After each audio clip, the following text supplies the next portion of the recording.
قتل الإنسان ما أكفره صدق الله العظيم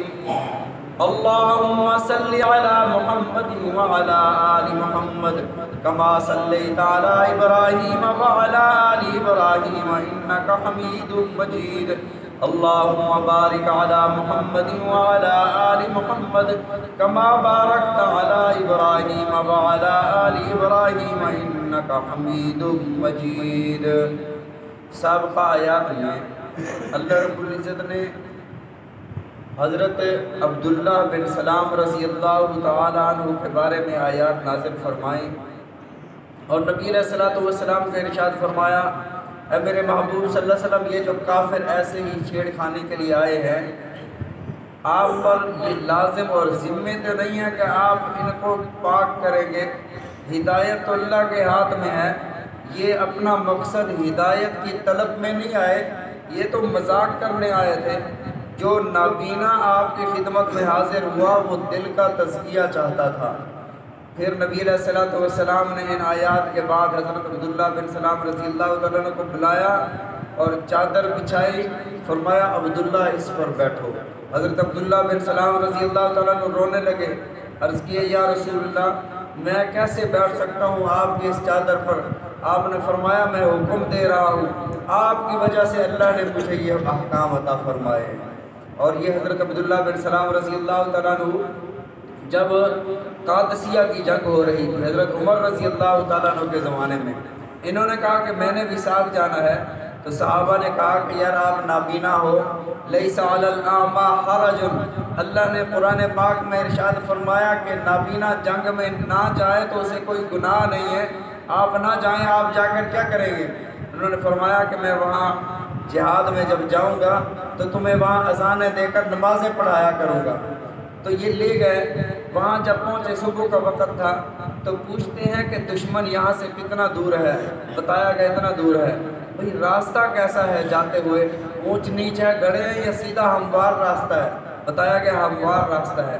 پھر کہا کہ یار یہ مجھے جھنڈا تو دے دو. تو انہوں نے کہا کہ آپ جھنڈا کیا کریں گے؟ کہا جھنڈا اٹھانے میں کوئی گناہ تو نہیں ہے, ذرا مجھے دے تو دو. انہوں نے جھنڈا دیا اور اس دور میں جھنڈا امیر لشکر کے پاس ہوتا تھا. انہوں نے جھنڈا لیا اور جس طرف پتہ تھا کہ اس طرف دشمن ہے اسی طرف جھنڈا لے کر دوڑ پڑے. اب یہ دوڑ پڑے ہیں, پیچھے ساتھی دوڑے ہیں کہ دشمن کی طرف جا رہے ہیں, اکیلے کہیں شہید نہ کر دیں. تو جب پیچھے ساتھی تلواریں بھی ساتھ تھیں, تیر نیزے بھی ساتھ تھے, لیس تھے اسلحہ سے. جب دشمن نے دیکھا کہ ادھر سے مسلمان بھاگتے ہوئے آ رہے ہیں اور امیر لشکر کے ہاتھ میں جھنڈا ہے,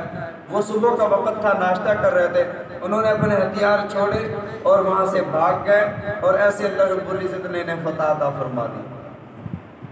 تو حضرت عبداللہ بن سلام رضی اللہ تعالیٰ عنہ کو نبی علیہ السلام نے حرم شریف کا بیت اللہ کا مؤذن مقرر فرمایا. آج کی آیت میں اللہ رب العزت نے ارشاد فرمایا اس قرآن کو اللہ نے نازل کیا, پڑھنے والے تزکیہ حاصل کرتے ہیں اور یہ میرے بندے عبداللہ بن سلام جیسے لوگ ہیں. اچھا اس کا ایک اور واقعہ یاد آیا. حضرت موسیٰ علیہ السلام کی شریعت میں اونٹ کھانا حرام تھا اور ہفتے کے دن عبادت کرنا فرض اور لازم تھا. جب یہ مسلمان ہوئے تو نبی علیہ السلام کی شریعت مطہرہ میں اونٹ حلال تھا اور ہفتے کے دن عبادت فرض نہ تھی. حضرت موسیٰ علیہ السلام کی شریعت میں فرض تھی, اس شریعت میں فرض نہ تھی. انہوں نے دل میں یہ سوچا کہ اگر میں ایسا کر لوں,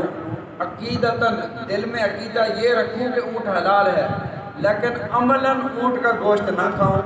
تاکہ حضرت موسیٰ علیہ السلام کی شریعت کا بھی پاس اور لحاظ ہو جائے اور حضرت محمد رسول اللہ صلی اللہ علیہ وسلم کی شریعت پر بھی عمل ہو جائے, اور ہفتے کے دن میں عبادت کر لیا کروں, کیونکہ ہفتے کے دن شریعت محمد صلی اللہ علیہ وسلم میں عبادت منع تو نہیں ہے, تو عبادت کر لیا کروں تاکہ حضرت موسیٰ علیہ السلام کی شریعت کا بھی لحاظ ہو جائے, عبادت بھی کر لوں, اور حضرت محمد رسول اللہ صلی اللہ علیہ وسلم کی شریعت مطہرہ میں چونکہ کسی دن عبادت پر پابندی نہیں ہے تو ہفتے کے دن عبادت کرنے سے اس شریعت پر بھی عمل کرنے کا اجر مجھے مل جائے گا. اللہ رب العزت نے آیات نازل فرمائی, ادخلوا فی السلم کافہ, پورے کے پورے اسلام میں داخل ہو جاؤ. یہ کیا کہ حضرت موسیٰ علیہ السلام کی شریعت کا بھی لحاظ کر رہے ہو، حضرت محمد صلی اللہ علیہ وسلم کی شریعت پر بھی عمل کر رہے ہو۔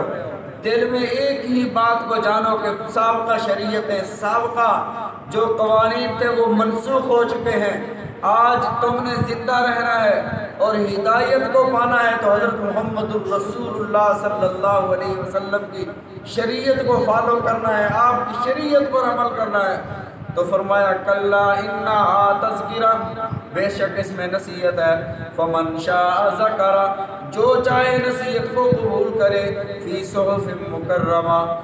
عزت والے صحیفے میں، مکرم صحیفے میں یہ لکھی ہوئی ہے، مرفوعات مطہرہ، بہت بلند ہے، بہت پاکیزہ ہے، بِأَيْدِي سَفَرَہ، اور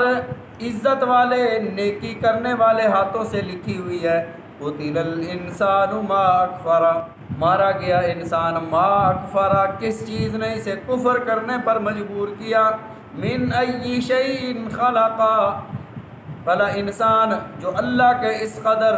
بلند اور عزت والے قرآن کا اور حضرت محمد الرسول اللہ صلی اللہ علیہ وسلم جو امام الرسل ہیں، جو سردار انبیاء ہیں، جو امام الانبیاء ہیں، فرمایا ان کا انکار کرنے والے ذرا اپنی ذات میں غور و فکر کر، اگر تجھے شرم آتی ہے تو ہم ہی بتا دیتے ہیں، من ای شیء خلقہ، تو کس چیز سے پیدا ہوا، من نطفہ، نطفے تھے، فرمایا خلقنا النطفة علقة فخلقنا العلقة مضغة فخلقنا المضغة عظاما فكسونا العظام لحما، نطفے سے لوتھڑا بنایا، لوتھڑے سے گوشت کا ٹکڑا بنایا، ہڈیاں بنائیں، ہڈیوں کے اوپر گوشت چڑھا دیا، فرمایا خلقہ فقدرہ، پیدا کیا، فقدرہ، پھر برابر کر دیا، ثم السبیل یسرہ، پھر ذرا یہ اندازہ لگا کہ آیا تو کس راستے سے ہے، آیا دنیا میں آیا کس راستے سے ہے، اللہ نے تیرے لیے دنیا میں آنے کے لیے اس راستے کو آسان کر دیا، انسان تصور نہیں کر سکتا کہ کس تنگ راستے سے اس دنیا میں آیا، ثم السبیل یسرہ، تمہارے دنیا میں آنے کا راستہ اللہ نے آسان کر دیا، ثم اماتہ، پھر اللہ تجھے موت دے گا، فاقبرہ، پھر قبر میں ڈال دے گا، ثم اذا شاء انشرہ، پھر جب چاہے گا کھڑا کرے گا، اربوں سال، کروڑوں سال تو قبر کے اندر پڑا رہے گا بے بسی کے عالم میں، کلا لما یقضی ما امرہ، خبردار،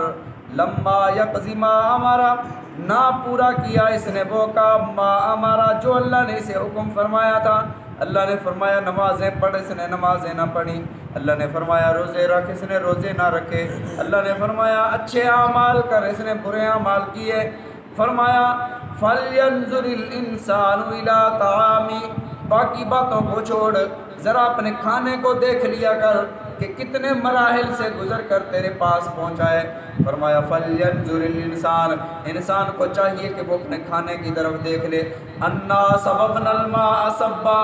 آسمانوں سے پانی برسایا، اگر پانی نہ برساتا، میٹھا پانی نہ ہوتا، تمہاری فصلیں نہ اگ سکتی، ثم شققنا الارض شقا، زمین کو نرم بنا دیا، زمین نہ پھٹ دی تو یہ دانہ نہ اگتا، فانبتنا فیہا حبا، پھر اس میں سے اسی زمین میں سے دانے کو اگایا، وعنبا، انگوروں کو اگایا، وقضبا، اور سبزیاں اور ترکاریاں پیدا کی، وزیتونا ونخلا، اور زیتون پیدا کیا، ونخلا، اور کھجوروں کو اگایا، وحدائق غلبا، اور ایسے گھنے باغات پیدا کیے، ایسے گھنے باغات اگائے، وفاکہۃ وابا، اور تمہارے لیے پھل پیدا فرمائے، وابا، اور چارہ پیدا فرمایا، متاعا لکم،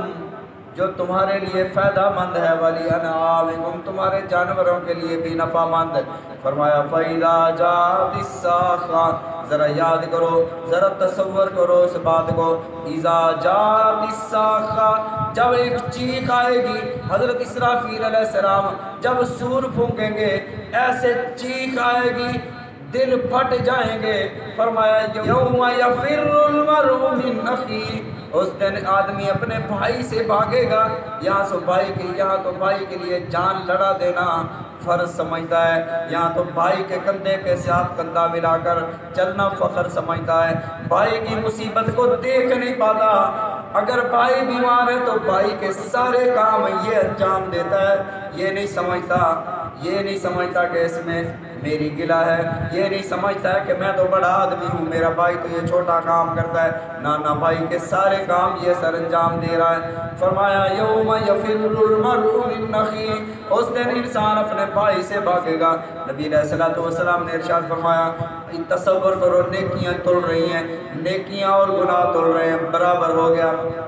اللہ فرمائیں گے اب ایک نیکی کسی سے لے کر آ تاکہ تیرا نیکیوں کا پلڑا بھاری ہو جائے اور تو جنت میں چلا جائے۔ اب جن نیکیوں کو ہم ہلکا سمجھتے ہیں، نبی علیہ الصلوۃ والسلام نے ارشاد فرمایا راستے سے تکلیف دہ چیز کو ہٹا دینا بھی نیکی اور صدقہ ہے، تمہیں اس پر بھی نیکی ملتی ہے۔